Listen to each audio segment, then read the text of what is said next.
ಏನಿವತ್ತು ಗುಬ್ಬಿ ತಾಲೂಕಿಗೆ ಮಾನ್ಯ ಉಪಮುಖ್ಯಮಂತ್ರಿಗಳಾದಂಥ ಡಿ.ಕೆ. ಶಿವಕುಮಾರ್ ಅವರು ಮಂಚಲ್ದೊರೆ ಮತ್ತು ಅಂಗಸಂದ್ರ ಗ್ರಾಮ ಪಂಚಾಯಿತಿ ವ್ಯಾಪ್ತಿಯ ಮಠದಳ್ಳ ಕೆರೆ ಮತ್ತು ಇತರೆ 3 ಕೆರೆಗಳಿಗೆ ಲಿಫ್ಟ್ ಇರಿಗೇಷನ್ ಪ್ರಾಜೆಕ್ಟ್ನ ಗುದ್ಲಿ ಪೂಜೆ ಮಾಡೋಕ್ಕೆ ಬರ್ತಾರೆ. ಇದು ನಮ್ಮ ತಾಲೂಕಿನ ಜನತೆ ಪರವಾಗಿ ನಾವು ಸ್ವಾಗತ ಕೊಡ್ತೀವಿ. ಮತ್ತು ಈ ಸಮಯದಲ್ಲಿ ನಾನು ತಮಗೊಂದು ಕ್ವಶನ್ ಕೇಳೋಕ್ಕೆ ಇಷ್ಟಪಡ್ತೀನಿ. ಏನು ಅಂದರೆ, ನಮ್ಮ ಜಿಲ್ಲೆನ ಮರಣ ಶಾಸನಕ್ಕೆ ದೂಡಿ ಹೇಮಾವತಿ ಎಕ್ಸ್ಪ್ರೆಸ್ ಕೆಲನ್ನ ಹಠ ಹಿಡಿದು ಕೆಲಸ ಮಾಡೋಕ್ಕೆ ನೀವು ಮುಂದಾಗಿದ್ದೀರಾ.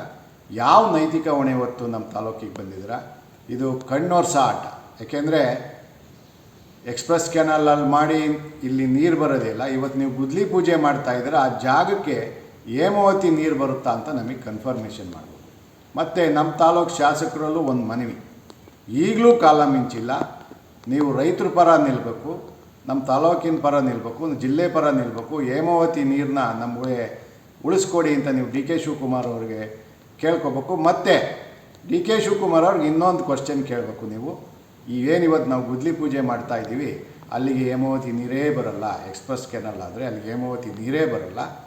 ಇದು ದುಡ್ಡೊಡೆಯೋ ಸ್ಕೀಮಾ, ನಿಜವಾಗ್ಲೂ ರೈತರಿಗೆ ನೀರು ಕೊಡೋ ಸ್ಕೀಮಾ ಅಂತ ನಮಗೆ ಖಾತ್ರಿಪಡಿಸ್ಬೇಕು. ಇದು ನಾವು ವಿರೋಧ ಮಾಡ್ತೀವಿ. ಮತ್ತು ನಮ್ಮ ಹೋರಾಟ ನಿತ್ಯ ನಿರಂತರವಾಗಿರುತ್ತೆ. ಇದು ಉಗ್ರ ಸ್ವರೂಪಕ್ಕೆ ಹೋಗೋಕ್ಕಿಂತ ಮುಂಚೆ ಏನು 30ನೇ ತಾರೀಕು ಮುಖ್ಯಮಂತ್ರಿಗಳ ಅಧ್ಯಕ್ಷತೆಯಲ್ಲಿ ಮೀಟಿಂಗ್ ಕರೆದಿದ್ದೀವಿ ಅಂತ ಪರಮೇಶ್ವರ್ ಅವರು KDP ಸಭೆಯಲ್ಲಿ ಹೇಳಿದ್ದಾರೆ. ಅವತ್ತು ತೀರ್ಮಾನ ಆಗಬೇಕು, ಎಕ್ಸ್ಪ್ರೆಸ್ ಕೆನಲ್ನ ಕೈ ಬಿಡಬೇಕು. ಬಿಡದಿದ್ರೆ ನಾವು ಉಗ್ರ ಹೋರಾಟ ಮಾಡ್ತೀವಿ. ಈ ಕಾಮಗಾರಿ ಆಗಕ್ಕೆ ಬಿಡಲ್ಲ. ರೈತರು ಕಿಚ್ಚೆತ್ತು ಜಿಲ್ಲೆ ಮರಣ ಶಾಸನಕ್ಕೆ ಹೋಗೋಕ್ಕೆ ಯಾವುದೇ ಕಾರಣಕ್ಕೂ ನಾವು ಯಾರೂ ಒಪ್ಪಲ್ಲ ಅಂತ ಹೇಳ್ತಾ 12 ಮಾತು ಮುಗಿಸ್ತೀವಿ.